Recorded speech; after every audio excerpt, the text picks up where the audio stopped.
Hello, welcome to Hello. the conference second session, Ethics and Challenges in the ESG Technology Development. My name is Piotr Lewandowski and I will be now moderator of this session. In this session, we will hear from experts representing different fields of ESG research. I think that this panel will provide us to understanding of growing complexity of climate, social or corporate issues, and of course in ethics stuffs. In this session, we will explore how technology can be both part of the problem and part of the solution in ESG context. So first person is Dominika Bagińska-Chyłek from Łukasiewicz-Orgmasz. And Dominika, tell us about ethics and the ESG backbone. Where are ethical aspects located in the ESG land space? So if you can, please start. Hello, good morning, everyone. I'm really happy and privileged to be here with you. Thank you very much for inviting me. My name is Dominika Bagińska-Chyłek and I'm Deputy Head of Regulation Technology Challenges Unit in Łukasiewicz-Orgmasz. I will share my presentation. I hope it will be visible for anyone, because of course, in such a moment, technical issues are always arising. Let me give a second.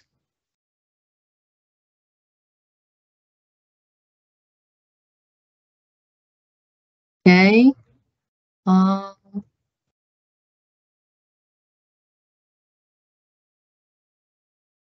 Hear me? Okay, let's start again, please.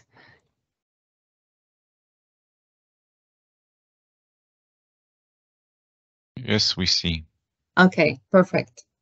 So today I have a pleasure to give my presentation on ESG, a broad perspective, where I pose the question, where are ethical aspects located in the ESG landscape?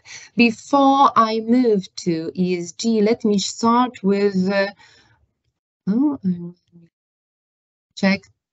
Let me start with the first slide underlining a few core ethical values. Maybe, here it is. Which I will refer to during my presentation. Starting with integrity, which means acting with honesty, transparency, and consistency, even when no one is watching. Respect meant as treating others with consideration, dignity, and empathy, regardless of differences in background, beliefs, or perspective. Accountability, which is reflected as being responsible for actions and decisions, both in personal and professional settings. Being willing to take responsibility for any mistakes and shortcomings for the impact of the performance, business performance. Trustworthiness, which is being reliable, dependable, and trustworthy, also interconnected with fulfilling commitments, requirements, and high standards of compliance requirements. Honesty, which is often important in with regard to communicating truthfully and sincerely, avoiding deception or manipulation. And environmental responsibility, which is taking steps to protect and preserve the environment, minimizing harm to natural resources. And last but not least, professionalism, together with ethical leadership, which is leading by example and setting a standard for ethical behavior, inspiring and motivating others. And from this perspective, ethics plays a crucial role in the realm of ESG consideration. When we talk about ESG, we often have this gray chart where we describe ESG as of course, as a tool to meet the goals set in the European Green Deal, a policy which aims at just for Europe to become the first climate neutral continent, to become climate neutral by 2050, protect human life, animals and plants by cutting pollutions, help companies become world leaders in clean product and technologies, and help ensure just and inclusive transition. Although ESG is widely connected to business practice, actually it refers to all stakeholders of the business activities, and further. Now it is also regarded with respect to all financial institutions' operation, and us as a consumers, as community members. And when we look at this chart, which is broadly presented, explaining ESG, even in mainstream media communication, we see that ethical standards are placed here in the governance aspects. It's just treated as one of the puzzles which bring and build the whole complex of ESG aspects in this sustainable development and economies.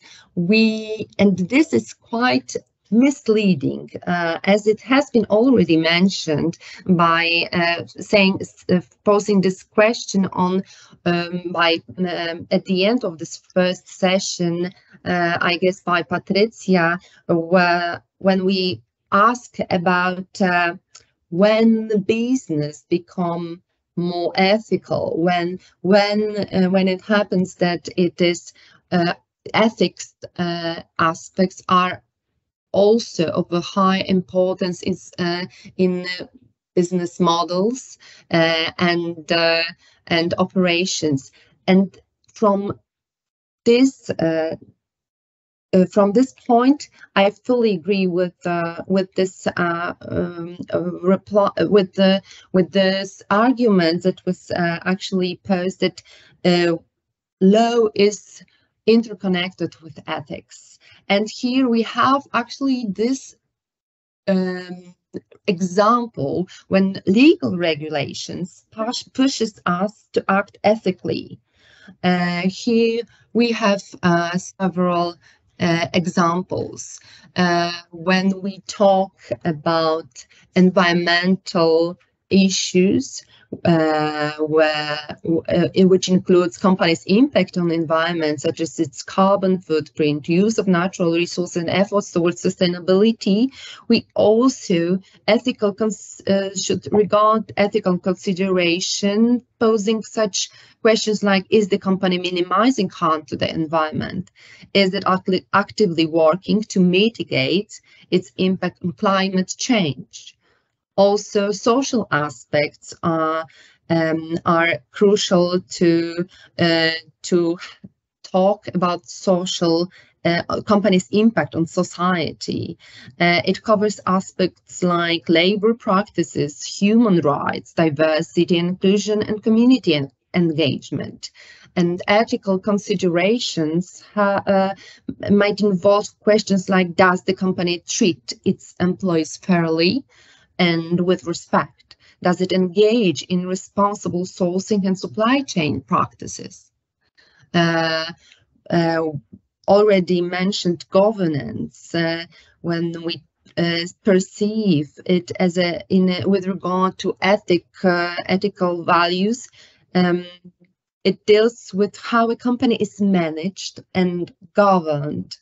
It includes issues like executive compensation, board diversity, transparency, and accountability, where ethical consideration should include such questions as the company leadership transparent and accountable to stakeholders. Are there fair and effective systems in place to prevent corruption? Impact investing, ethical considerations are especially prominent in the growing field of impact investing within ESG. Impact investors seek to generate positive, measurable social and environmental impact alongside with a financial return. And ethical guidelines are often at the forefront of the investment decisions. Investors and financial institutions aren't just obliged to have more green portfolio of their investments. Shareholders engagement. This involves being transparent and inclusive in decision-making process. Ensuring that interests of various stakeholders such as employees, customers, communities, and shareholders are taken into consideration. Last but not least, compliance and accountability. Upholding ethical standards is closely tied to compliance with regulations and industry standards. Ethical lapses can result in legal and reputational risk. And as it is emphasized at the beginning, ethics in ESG involves mostly evaluating a company's practices through a lens of moral and societal values. It's about assessing whether a company is conducting its business in a way that is responsible, fair, and beneficial to both its stakeholders and the wider community. This ethical dimension is central to broader goal of sustainable and responsible business practices and investment. Going into deeper, we have human rights within the ESG framework, labor practices, which include aspects such as fair wages, working conditions, freedom from discrimination, harassment, supply chain, and human rights when the companies are responsible for human rights violations within the supply chains. There's no arguments, area for arguments such as that this is responsibility for our constructors. No, the company which provide us with the products and services is responsible for the whole process, production process, and conditions of selling and distributing on the market. We have also community impact when companies' operations can have a significant impact on local communities. And respecting the rights of communities include the right of a healthy environment, but also the right to free and informed consent, which is critical in ESG assessments. My favorite, of course, is diversity inclusion, where ESG evaluations often include a focus on diversity and inclusion within a company's workforce and leadership, ensuring equal opportunities regardless of race, gender, age, sexual orientation is a key human rights consideration. Diversity encompasses a wide range of characteristics. It's not limited to race, ethnic, gender, age, sexual orientation, religion, disability, social economic status, or education. It's one of the major challenge for companies actually to comply with this requirements. Also, inclusion is about creating environment where all individuals, regardless of their diverse characteristics, feel valued, respected, and included in all aspects of the organization's operations. It involves actively working to ensure that everyone has equal access to opportunities, resources, and benefits. So overall, the diversity and inclusion are essential components of a healthy, productive, and socially responsible organization or society.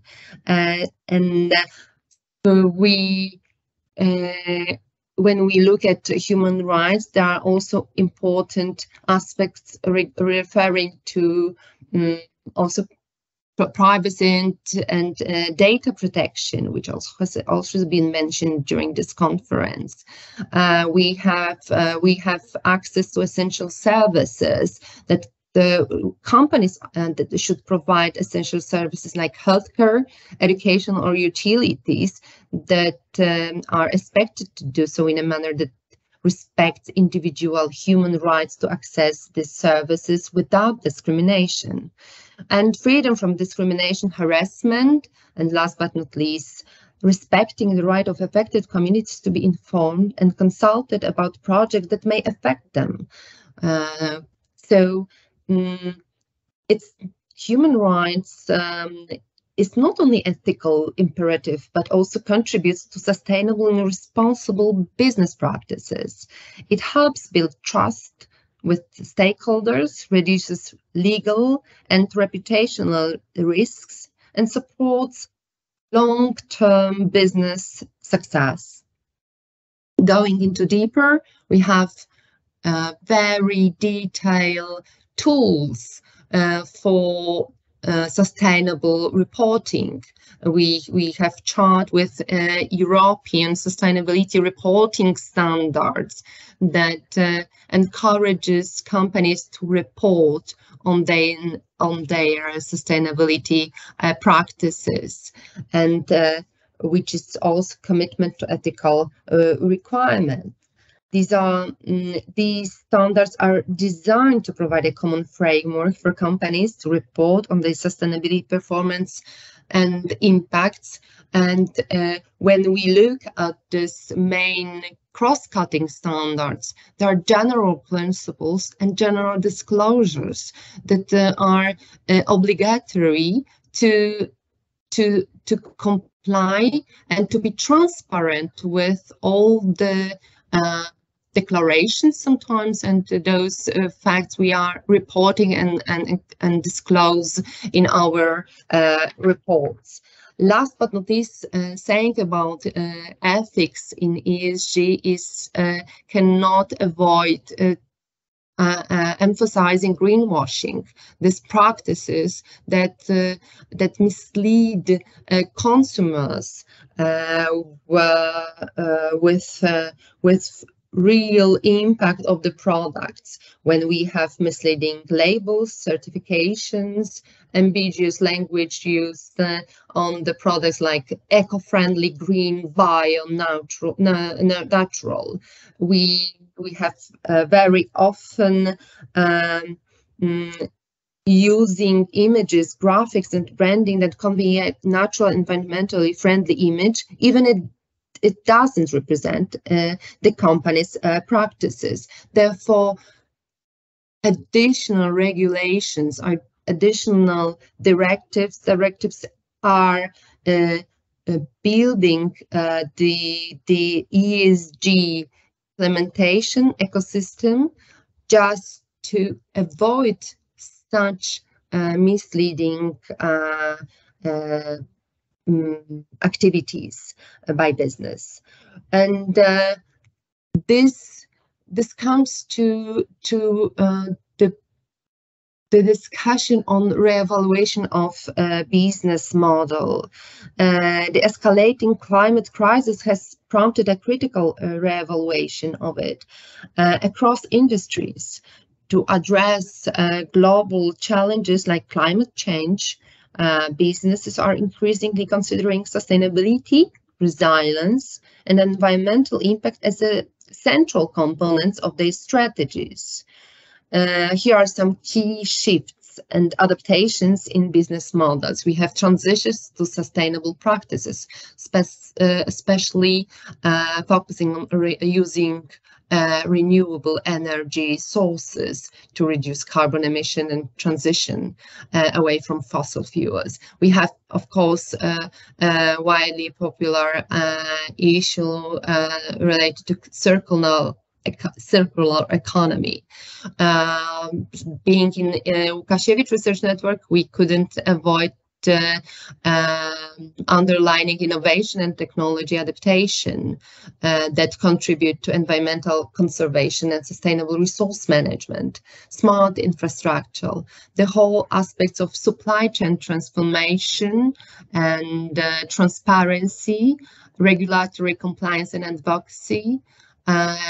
Great challenge for companies to prepare climate risk assessment and adaptation, which encompasses scenario planning and building resilience strategies.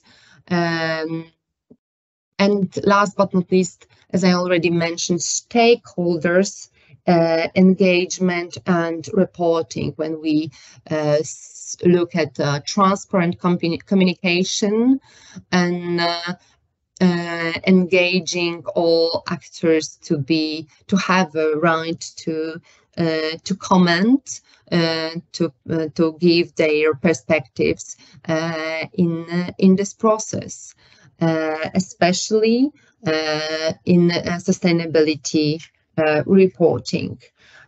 We could also mention also the last due diligence directive, which brings a legal framework aimed at ensuring that companies act ethically in their operations, especially in global supply chains. It aligns broader ethical principles that guide responsible business conduct. This directive seeks to enforce these ethical considerations through legal obligations and requirements. But in today's modern world, it needs to be underlined. Ethical business practices are not only a moral imperative, but also a strategic necessity, legal obligation, as they foster trust, sustainability, and long-term success. Especially where we hear and see the results of the last UN report on climate change, we perceive we should enhance the discussion on ESG, not only talking about benefits or financial long-term consequences for business productions, but putting in the center ethical values when we talk about it. Okay. So decisive action needed is now. Thank you very much. Thank you. Thank you. It will be time, of course, to questions. And if I can welcome next person, Anna Hammera, from University of Bielsko-Biała, will tell us about challenges faced by the products designer in the context of ESG. So please, you can start your presentation. Thank you. Hello, everyone. Can you see my presentation? Is the sharing working correctly? Yes, we see. That's great. So today I'm here with presentation about challenges faced by the product designer in the context of ESG. I will do my best to keep it up to 10 minutes. So some things will be summarized very briefly. So if you would like to talk more about it, you can contact me on LinkedIn or at the end of the session. So why I decided to tell you more about this product design thing?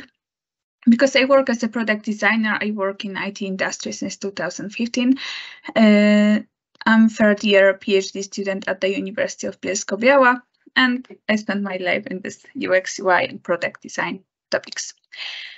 So I think we don't need a long introduction about what ESG is. We just need to remember that there are two parts of it, so environmental, social, and governance.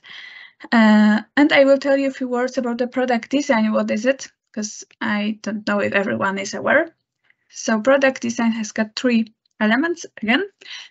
The first element is UX part, so usability, convincing, accessibility, valuability, satisfaction. So the parts of not only digital products, but I will be focused on this part.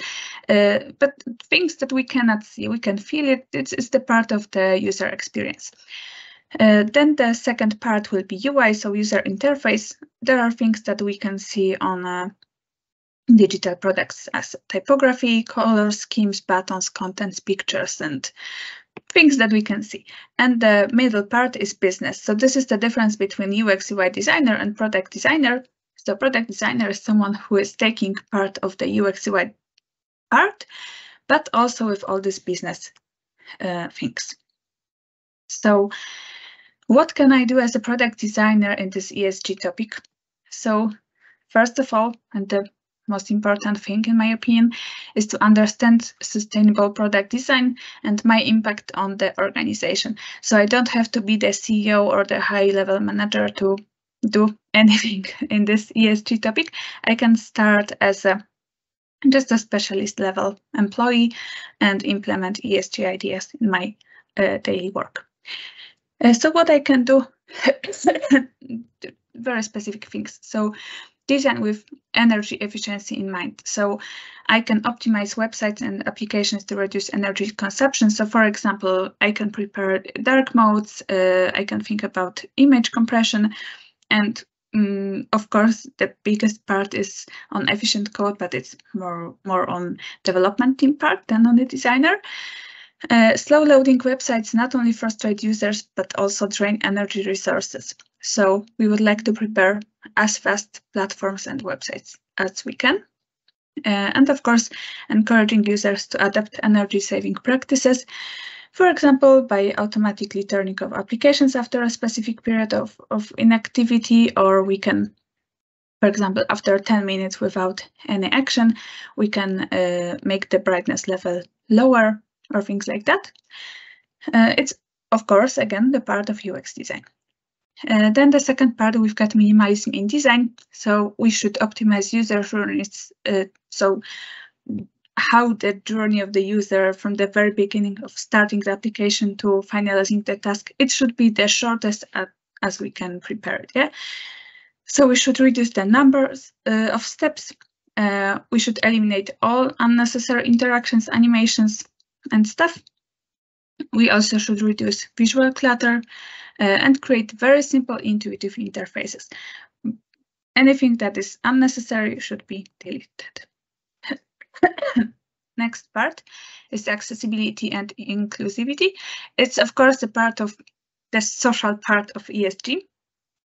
So we should design with all users in mind, including those with disabilities. As you can see on a graphic on the right side of my slide, there are so many types of disabilities. Some of them are permanent, but part of them are temporary and even situational. And so we should also provide easy access to information and resources to the platform, to the software, across the devices, so from mobile devices, tablets, laptops, personal computers, and by different internet connections. We should also follow the web content accessibility guidelines. So there are the guidelines how we should prepare the user interface. So it's about the contrast, font sizes, and so on. Next step, ethical data collection. So we should minimize data collection also when we are preparing user tests, because sometimes when we are doing all this research stuff, we are gaining a lot of data, and in the end, we are not using it.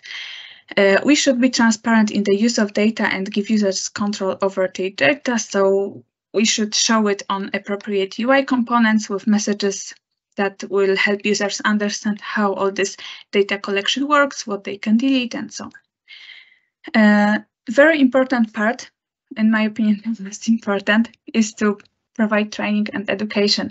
So inform users about the benefits of sustainable digital practices, for example, by incorporating eco-friendly tips and tricks into the user interface. For example, pop-ups like you can use dark mode, which will save X% of energy. And these small things can change user behavior and in the end influence on usage of energy. When justifying design decisions, for example, on meetings in our team, we should refer to the issue of energy efficiency. Also, we should educate the developers team how to create digital products that have a lower impact on the environment. So, for example, conduct workshops for developers. And of course, we should make stakeholders aware of the key social aspect and the need to create products that are accessible and inclusive. So again, for example, conduct presentation for them, show them graphics like that, so they will be aware that if they will provide the software with all the accessibility and inclusivity aspects, they can have more clients and so on. Next thing, reducing digital waste. So encourage users to delete unnecessary files, photos, emails, and so on. So one of the best ways to do it is to implement smart merging or deduplication features. So user can do it very quickly and, you know, it's not a problem for him, it's just one click or something. For example, allows users to set regular cleanup dates and so on. I will speed up because you've got not so much time. And the last thing, but it's not the least important thing, it's a good idea to use design thinking. It's a method of practical and creative problem solving. It's a kind of framework. We've got 5 steps of it. And in this case, we are thinking about users and about their needs on every step. So first one is about analyzing existing data, doing qualitative and quantitative research. Then we've got define, so we are defining the main problem. Ideate, we are creating some ideas how to solve this problem. And then on the 4th step, we've got design, so in prototype. So then we are just using software like Figma or Sketch to prepare user interfaces. So we are not starting with icons and colors. We are starting with understanding the problem, preparing solution, and then we are designing. The last step is to test, so always be aware of what user thinks and if they need some changes and so on. So it's very in line with ESG, the whole concept of user-centered design. There is a definition from Interaction Design Foundation. So user-centered design is an iterative design process in which designers focus on the users and their needs in each phase of the design process. So as you can see, it's very in line with ESG, and this is something that we should do as designers. So how this affect organization? Very briefly, main benefits for the company is enhanced brand reputation, increased customer loyalty, attracting talent, market competitiveness, investor appeal, and cost savings. And summary, sustainable product design not only improves the user experience, but also contributes to reducing the negative impact of digital products on our planet and society. The use of the design thinking framework allows to solve complex problems while maintaining the principles of sustainable design, and ESG awareness in product design aligns the company with modern values, drives innovation, improves stakeholder relationships, and provides significant business benefits. And bibliography, and that's all. Thank you. Thank you for your presentation. I see that we have a first question, but we back to this question in the end of our session. Next person is Witold Podraza from University of Wrocław. His subject is possible necessity of the use of AI as consequences of new European Union regulation concerning implementation of ESG principles in business. So you can start. Thank you very much. Do you see my presentation? Yes. Oh, thank you very much. So, not long time ago, only a few companies were obliged to... I didn't hear well, actually. We see your presentation. Oh, okay. Not long time ago, only a few companies were obliged to take ESG principles into account. However, CSRD directive replaced non-financial reporting directive, and therefore much more companies will be obliged to comply with this ESG-related legislation concerning the ESG auditing. Utilizing of AI tools may be helpful already during the stage of audit. It's difficult to collect varied data to prepare the ESG report and present them properly in the report. AI can support the companies in this process, and maybe it could eventually, to some extent, replace ESG teams who are working in the companies on those issues. Therefore, maybe in some cases this new legislation would force companies even to establish bigger teams, but possibly with the AI, there won't be the need to employ additional workers. AI solutions can be also useful in checking if all departments of the company are delivering required data concerning the ESG matters. And also potentially AI systems may be developing to analyze the company's documents for the traces of ESG data, supporting thus human workers who could oversee some data. And also, on the other hand, there is a possibility that introducing AI systems would contribute to an increase in unemployment rate, but actually it doesn't have to occur because also, of course, the ESG-relating legislation poses new obligations on companies and thus also new needs. More importantly, the need of disclosing ESG information will encourage companies to optimize and improve their achievements in this area, especially as already now efforts made by the companies in this area are believed to have positive influence on the image and the value of companies. For instance, AI can be successfully used in logistics, for instance, by assessing sustainability of supply chains or in designing buildings, which could use less amounts of energy. Therefore, the AI can be also crucial for fulfilling United Nations Sustainable Development Goals, especially those goals concerning making cities sustainable. And by improving efficiency of industry, AI can also contribute to goals concerning combating climate change and promoting sustainable economic growth.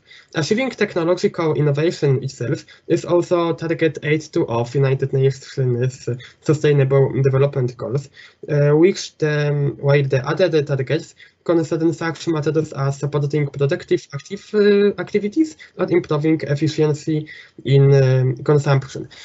So I prepared here a list of some of more important European Union legislation.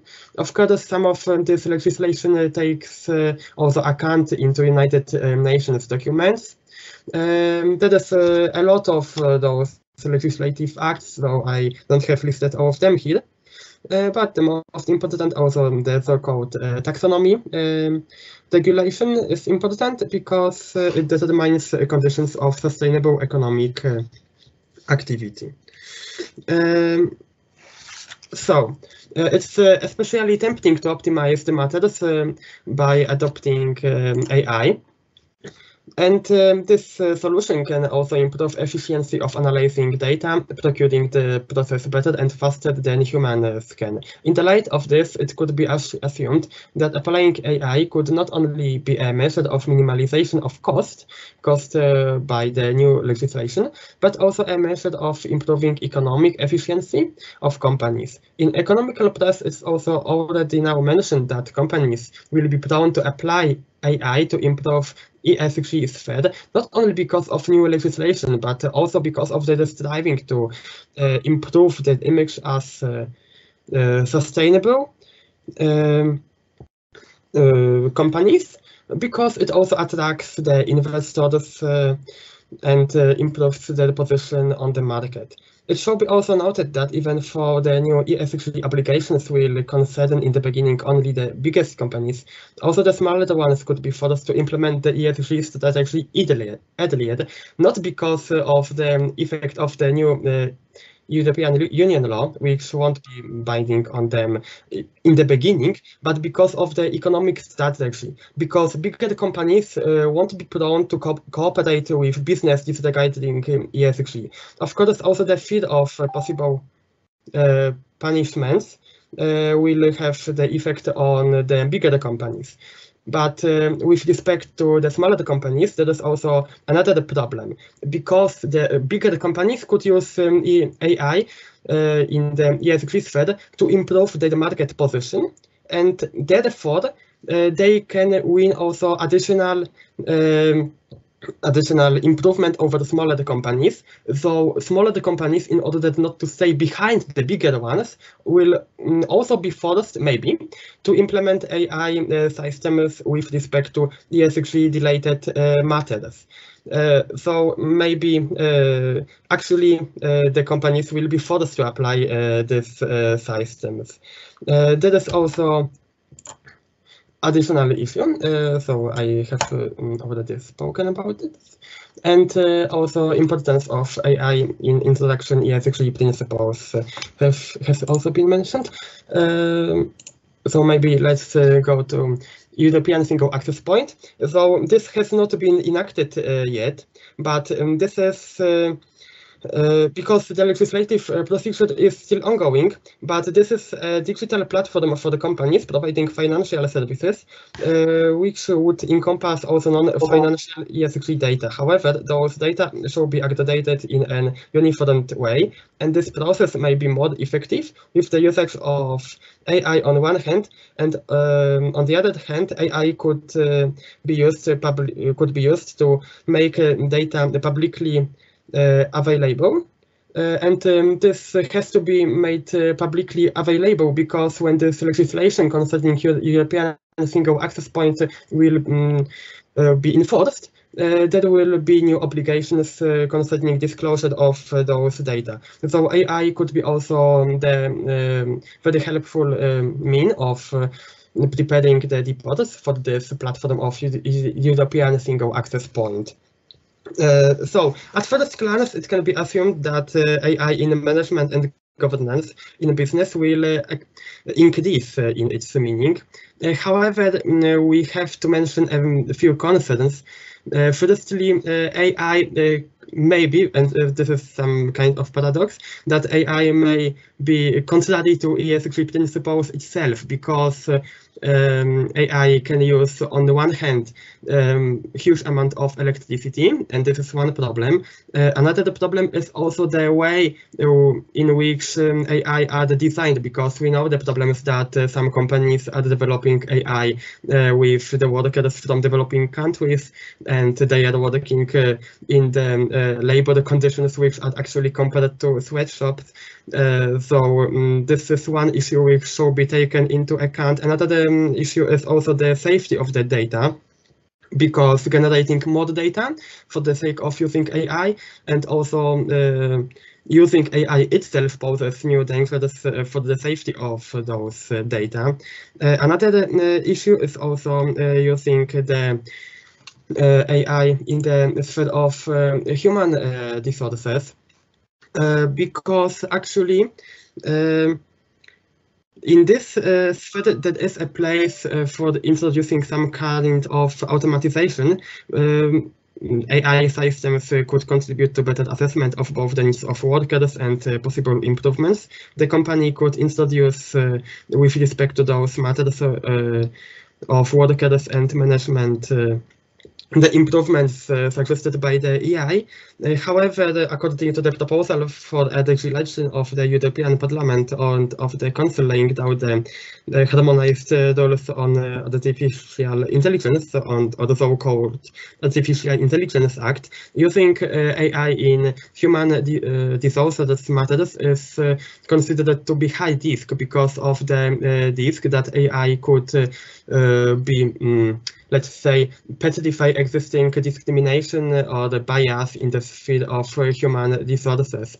Also, it was stated in the European Declaration on Digital Rights and Principles for the Digital Decade that actually AI should be human-centric. So we have to be cautious that AI won't replace humans in decision-making. I see that I have run out of time, so thank you very much for today.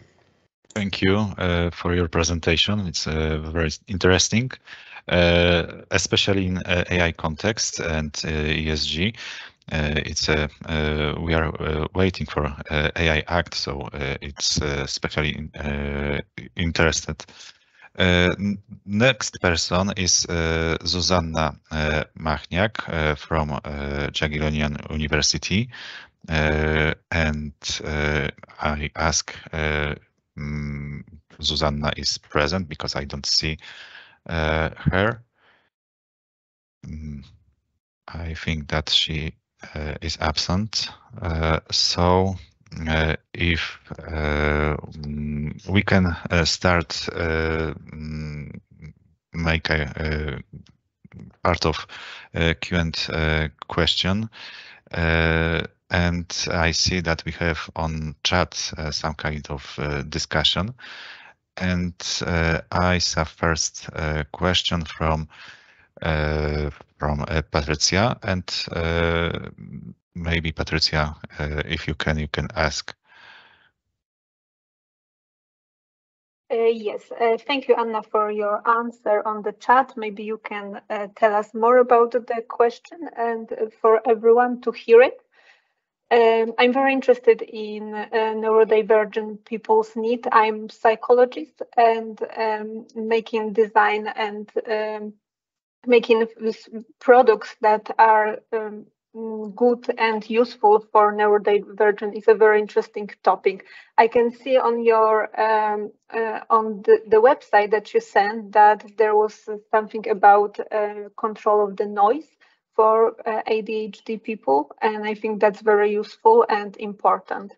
Maybe you can tell us a little bit more about it?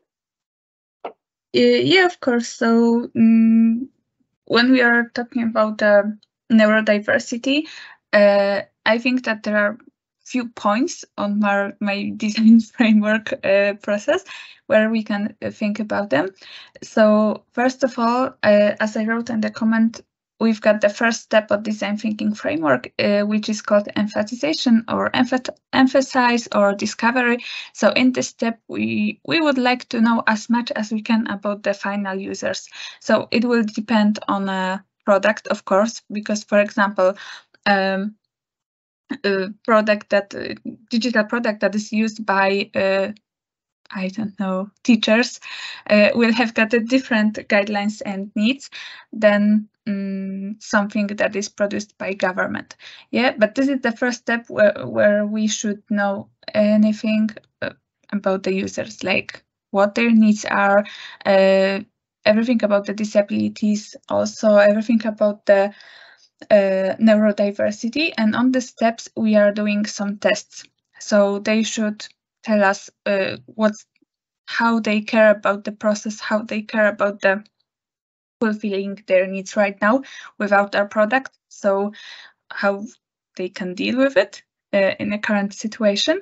So we can find out a lot about the problems. And of course, it's a part of accessibility, as you mentioned, and I also sent the link on the chat, so if someone is interested can go there and find out more. Because when we are preparing digital products, we would like to ensure that everyone can use it. So we should think about people who have got, for example, problems with hearing, but not only this part, yeah. So also ADHD and other problems and people who are autistics, because they are a very big part of our society. So we should prepare things that can be used by them also. Thank you. And when you are making design and products for people, do you work with them? Like, do you meet with neurodivergent people and like do interviews with them, or you just you are like your research is based on literature and scientific articles? It depends on the project again. Okay. It depends on costs that we can have for user testing.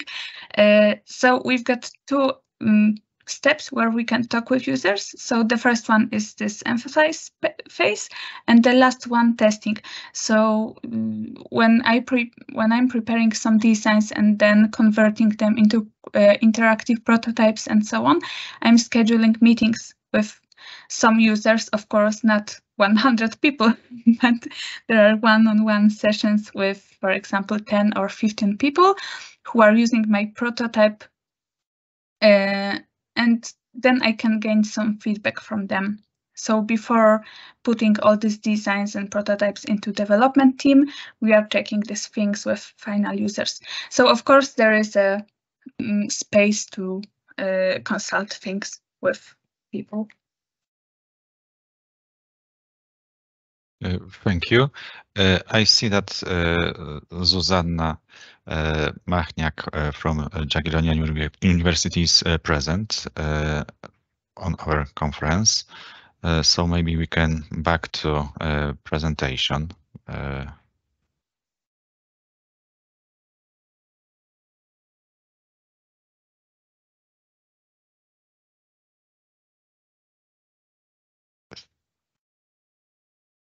I don't hear you.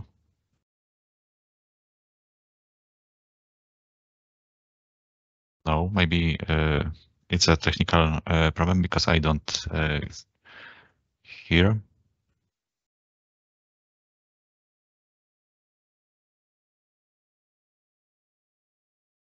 Maybe you can use another microphone.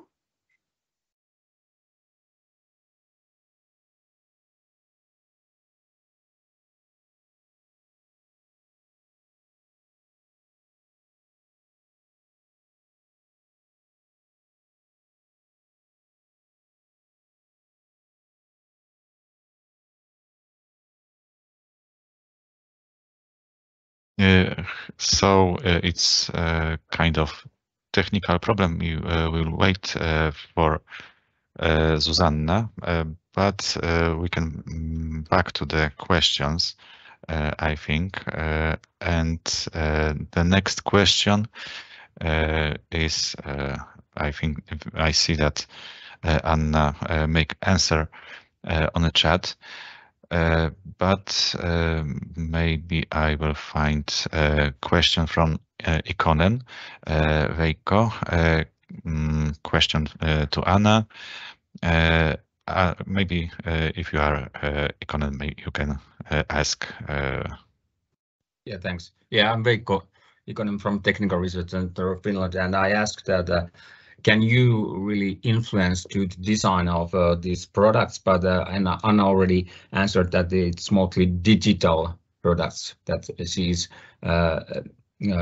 designing. However, I have a kind of a continuation for that question. That do you use still this kind of principles like affordability and durability when designing digital solutions or products? Because I think that even this kind of frugal innovation concept can be used when designing digital solutions.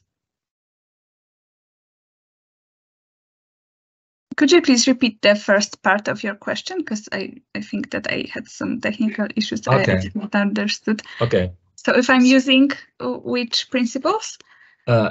Frugal innovation concept and approach, which means that those solutions, services, products should be affordable, durable, reliable.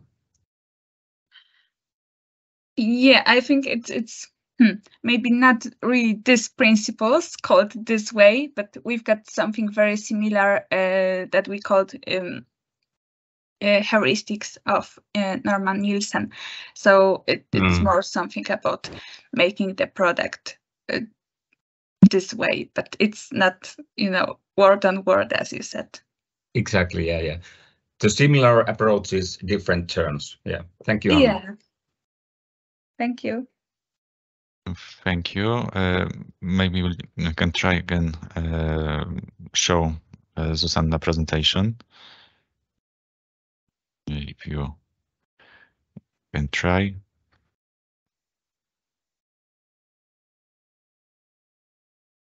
It's some kind of... No, unfortunately, we don't hear you. We see that your microphone is open, but we don't hear your voice. I just sent you Zuzanna email to you. We can just try it on the other meeting and we will be back. Okay, thanks. And we can back to the question. And I have question to Anna from Marta. And I see that there is answer, but I ask, is business willing to reach for a solution that often involved higher costs with a perspective on sustainable design? From your perspective, what is the awareness of the advantage of sustainability design in business? Thank you for this question. Based on my experience, I can hear myself from someone's microphone. I'm sorry, in the meantime, I changed the laptop, so can you hear me now, or do we still have a problem? We can hear you now. Okay, so I will unmute myself and please let me know when I can start. Thank you. And sorry for all the problems. Okay, thanks. Yeah, so okay. So based on my experience, when I worked with smaller companies, the awareness is on a 0 level, unfortunately. But the bigger company is, and the bigger UX team is, then the awareness is bigger, and the company is, more happy to spend the cost and time on all this UX stuff and accessibility and being in line with ESG. And companies from other countries, not from Poland, are more aware that non-financial reports are very important, and it's something that they cannot escape from. So they are more likely do all the stuff connected with ESG. Thank you for your answer. Maybe it's time for Zuzanna. This time we can try. Okay, once again, sorry for all the technical problems. I changed the laptop in the meantime, so I believe now you can hear me and see me as well. Yes. I will try to. Thank you. I will try to share the presentation I have for today, so please give me 1 minute more.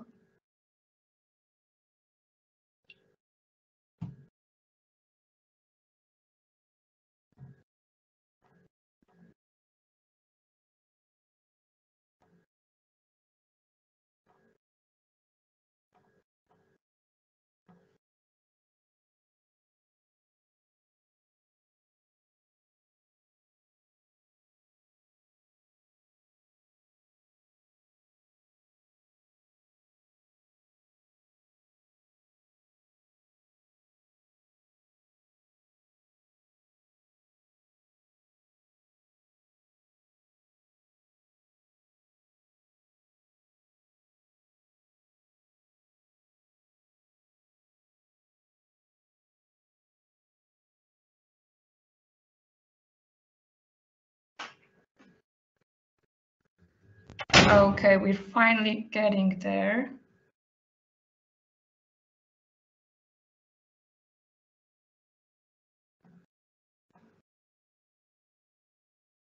Okay, I believe you can see the screen now. Yes. Would you please confirm? Yes, we see. Okay. Okay, thank you. So my name is Zuzanna Machniak. I'm a lawyer. I graduated from Jagiellonian University a few years ago, and on a daily basis I work with financial and non-financial entities on implementation of ESG regulations. What I want to introduce to you today is the topic of fintech sector and ESG regulations, with the focus on main challenges and more main opportunities. One question that we might ask ourselves on the very beginning is that is there space for ESG in fintech sector? And I believe that it is, and this is what we see in the practice, because first of all, many companies, no matter in which sector they operate in, they are now made to introduce some ESG obligations due to ESG legal framework introduced by European Union. And second of all, what we see is that many fintechs has already implemented ESG values into their operations, because we have so-called ESG fintechs operating both in the Europe and in the US. And starting with a short agenda for today, I would like to start with an introduction on how and on which ESG regulations are or will be applicable to fintech companies. And then we will move to main challenges and finally to main opportunities. First of all, what we can ask ourselves is that how ESG might impact fintech sector. And I would like to introduce you to the 3 dimensions that should be analyzed in this respect. First of all, fintech companies might be covered by ESG regulations directly. Second of all, they might be covered indirectly. And third thing that we need to analyze is the investor perspective. One crucial issue that we have to state at the beginning is that ESG regulations very often introduce some kind of criteria to qualify, in order to qualify companies to a given regulation. For example, companies need to meet qualifications such as employment or more than 250 or 500 employees. And while fintech companies usually operate as small and medium enterprises, they might not be covered by ESG regulation directly. But it doesn't mean that they wouldn't be covered by such a regulations indirectly, because they cooperate with another companies that are made to introduce ESG values into their operations. So if a fintech company is not covered by ESG regulation directly, it still might be covered by some ESG regulations in a direct way. For example, a fintech company is an investing company that is financed by entity covered by SFDR, and SFDR is a regulation that introduces disclosure obligations for financial institution. And such a financial institution, and such a financial institution is obliged to disclose so-called PIA indicators, principal adverse impact indicators. And PIA indicators are supposed to be calculated based on the data gathered from the investee companies. So if fintech company is an investee company for some of the SFDR entities, it might be obliged to disclose PIA indicators as well. Second of all, a fintech company might be a supplier to a bigger company that is covered by CSDD or CSDDD directive, which is a corporate sustainability due diligence directive. And this directive will introduce obligation to assess value chain in order to verify if suppliers meet given human rights and environmental standards. So if fintech company wants to stay in a value chain of a bigger company covered by CSDD, it needs to introduce such a human rights and environmental standards as well. And finally, investor perspective. What we see on the market right now is lots of green finance products, such as green funds, green loans, and sustainability-linked loans. So it's no doubt that this sector of green finance is being developed very quickly.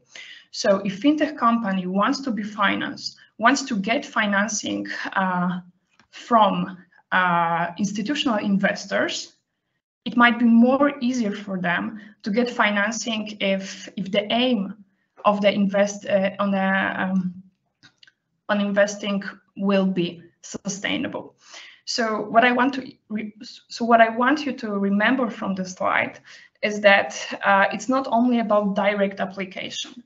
Direct application should be like the assessment of the application of ESG regulation should always be a first step to verify if ESG regulations are applicable to fintech company. But if they are not covered by these regulations directly, there's always indirect application, and it also might be an issue of investor perspective. And let's move to key obligations that relates to both fintech companies covered directly and indirectly by ESG regulations. First of all, non-financial reporting. What we have for years is NFRD directive that is now being replaced by CSRD directive, which is a directive that obliged companies to disclose data regarding environment and social aspects of their business operations.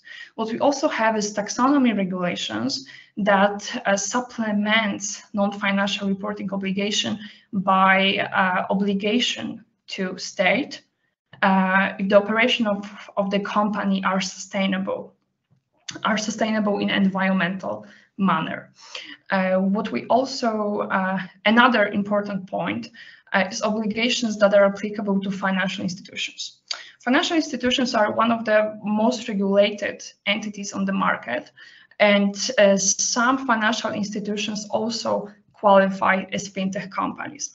So such a fintech company that is also a financial institution will be subject to many ESG regulations, such as obligations imposed by SFRD regulation, taxonomy regulations, and many ESG obligations that are being supplemented to directive we had for years, such as MiFID II, IDD, Solvency II, or AIFMD. So there's lots of work for financial institutions in this field. Another important issue is the obligation to mitigate the risk of greenwashing. When we talk about fintech companies, it will be mainly covered by Green Claims Directive and also Unfair Commercial Practices Directive.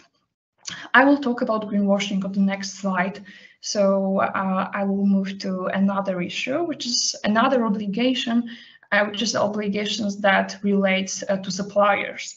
And this is what I talked before, this Corporate Sustainability Due Diligence Directive that introduces obligation to assess value chain with respect to environmental and social standards. And last but not least, investee company perspective and the mentioned PAI directors that fintech company might be covered in indirect way. And the important issue that should be indicated here in the regard of SFDR and PIA indicators is that carbon footprint calculation is also included in that. So if the fintech company is financed by a financial institution, it might be obliged to disclose its carbon footprint.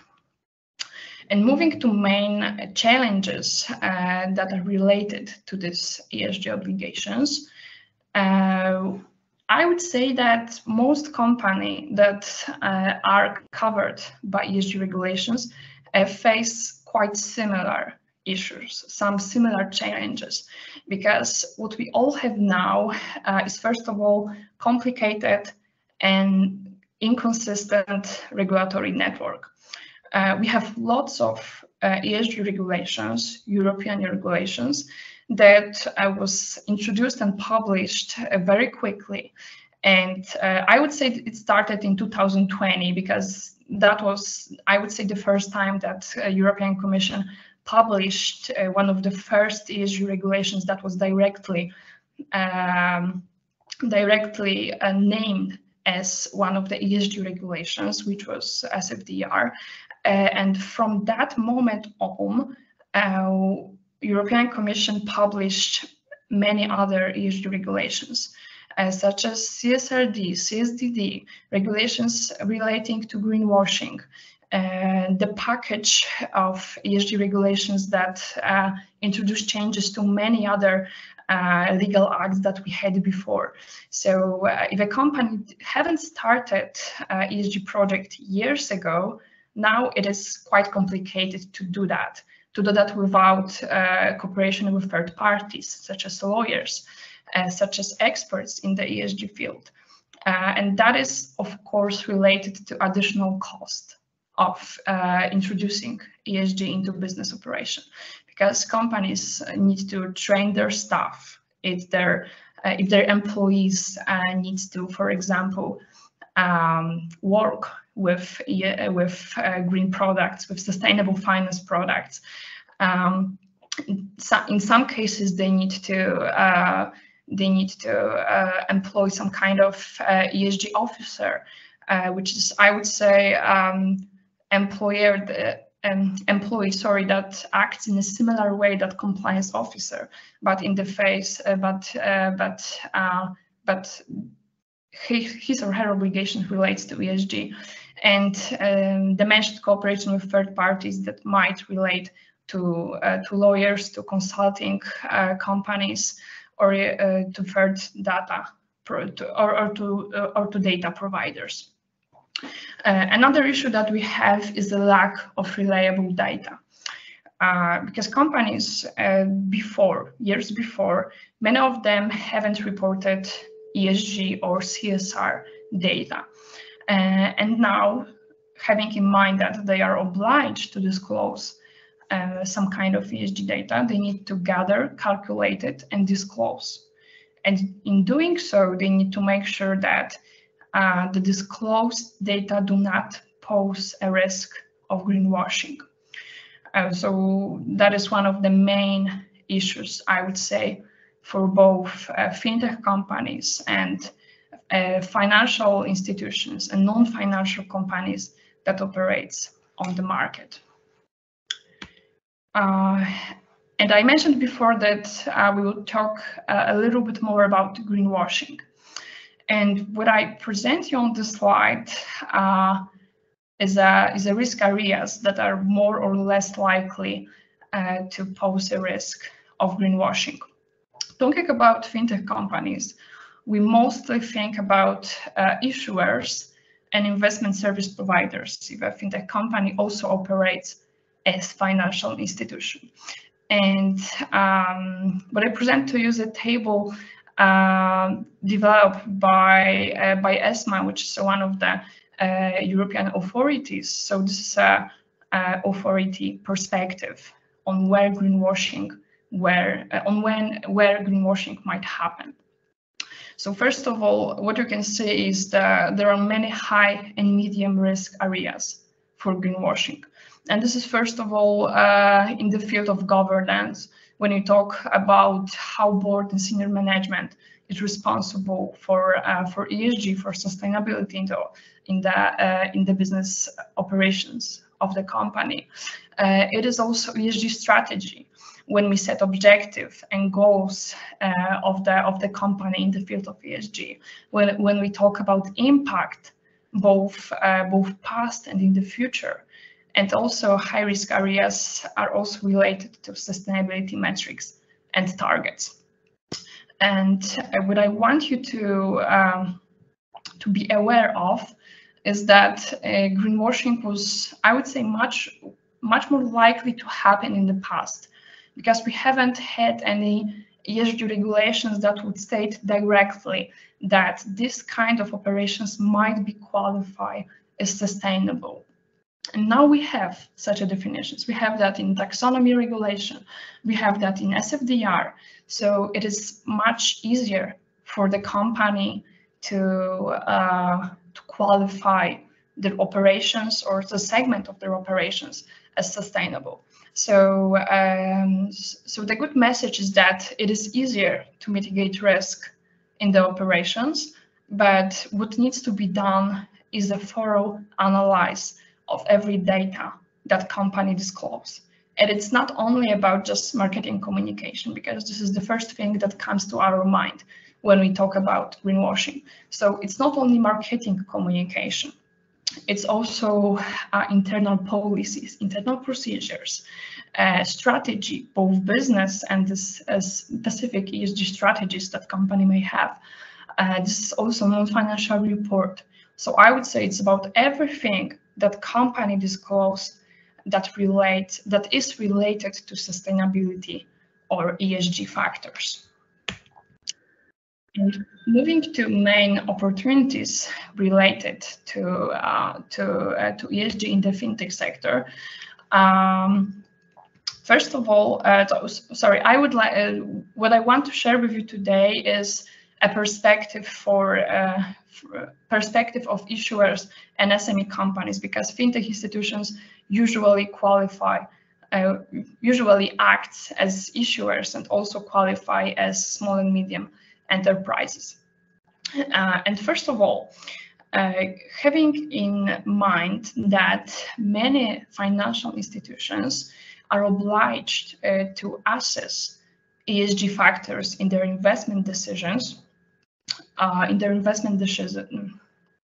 it is easier for a fintech company to be financed by a financial institution if their operations are aligned with sustainability aspects, with ESG factors.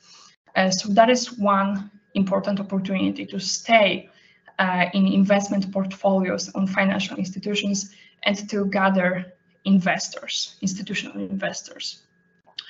Second opportunity relates to business cooperation in the light of the mentioned CSDD directive. So having considered that this directive introduces obligation to assess whether a supplier meets environmental and human rights standard, if a smaller company that operates with such a company covered by CSDD, it needs to align their operation with environmental and social standards. If they do not do so, there is a risk that the bigger company would stop cooperating with them. So this is both, I would say, a threat and opportunity for many small fintech companies, for many small companies, fintech companies included. A third opportunity is basically ensuring compliance in the field of ESG regulations. So if a company would implement ESG regulations that are applicable to them directly, it would naturally mitigate the risk of non-compliance in that field. And last but not least, business opportunities. Because what we have on the market right now, I would say what we had for years is many fintech companies that decided to went green or decided to start a new business that relates to ESG, such as green alternatives designed to tackle environmental issues. Some operations that are aimed to help financial institutions to, for example, calculate their PAI factors or another indicators that this company needs to disclose, some kind of taxonomy compasses or anything like that. So there's a big business opportunities for many fintech companies in that field. And finally, if fintech company would introduce ESG into their business operations, it might increase its resilience to climate change and changing society as well, because it would include sustainability risks in their operations. So they will be able to analyze how, for example, climate change might impact their operations in the long distance. That's the first perspective relating to this environmental aspect. And finally, it might be able to be more resilient to changing society. So, for example, if some clients, some clients now are more likely to invest or to buy products for companies if it is made in sustainable way, because mainly young millennials and Gen Z are more eager to cooperate with a company if it acts in a sustainable way. So I think I will just stop here, because I think my time is slowly going to end. What I want you, I would like to leave you with a thought that ESG, implementation of ESG regulations is a big challenge for almost everyone on the market right now. As I cooperate with many clients in that field, I see that very often they are not very eager to do so, but they are made by law to introduce ESG into their operations. So this is a compliance issue for many companies, but it might be also an opportunity. And I will end here. I will stop here now. Thank you very much for introducing me, and thank you. If you have any questions, I'm obviously very open to address them. So I would just stop my share, and I'm here for you. Thank you. Thank you. I think that we can stop this session in this place, because we can also change some kind of our agenda, especially the second session. And maybe if somebody have any question to Zuzanna, I saw that on our chat is discussion. If not, I will tell you only that I think that it's some kind of interesting discussion that highlight the complexity of ethics and technological stuffs in ESG. I think that we can back in the future to our subject. And I think that we can start a break, and we back to second session in the next for 15-20 minutes. So thank you, and we see after a short break.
Good morning, everyone.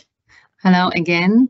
Don't worry, it's not a mistake if you see me again. I have a double role, changing it from panelist to have a pleasure to be moderator with you on the second session, Technology and Ethics in Specialized Sectors. Welcome, and let me start with Mrs. Dorota Szymborska. She's from Collegium Humanum WSB Merito University, and her speech is on human-centric AI, bringing sociological insights and philosophical ethics in medical and financial industries. Dorota, the floor is yours. Hello. I hope that you can hear me. Because of the short notice, I decided not to concentrate on the presentation, but I would just have a pleasure to speak with you. So, ladies and gentlemen, it's an honor to be today and to discuss a profound intersection of human-centric AI with sociological insights and philosophical ethics. Especially, as was mentioned before, in the medical and financial sectors. I'm holding a PhD in ethics. My PhD thesis was about autonomous vehicle and Kantian ethics of the decision-making process. But I have also one MA in logic and one in sociology. So that's the reason that I choose this section to be involved with. And my speech will be rather short because I was told that we have only 10 minutes each. So if there will be, excuse me? Okay, so I was told that each of us has 10 minutes, so I will try to follow the rules, but I'm open for a discussion because, as was written on chat, there is only 2 of us in this section. So let's start with the definition of importance of human-centric AI. Human-centric AI is not just about technology, but it's about the interaction with humanity. It emphasizes that AI systems are designed around human values, needs, and capabilities, or should be. According to Fei Li 2018 articles in the Nature Machine Intelligence Journal, AI should augment human capabilities and enhance our well-being rather than replace or harm us. And in this case, I can also touch a little bit of one of my favorite writers, namely Isaac Asimov, who proposed robots' laws, and we, I mean philosophers, are still using them because simply nothing better was created. I honestly hope that the AI Act, which is proposed by European Union, will not only replace, but will follow the ideas mentioned by Isaac Asimov in 1960, around 1960. Okay. So as I mentioned, AI should augment human capabilities, our well-being, rather than replace or harm us. Human-centric AI refers to artificial intelligence systems and technologies designed and developed with a primary focus on human values and needs. Rather than being driven solely by technical efficiency or profit motives, human-centric AI prioritizes the well-being, autonomy, and empowerment of individuals and communities. In this case, I decided, because this section of our conference is devoted to medical and financial markets, so I will start and try to give some real-world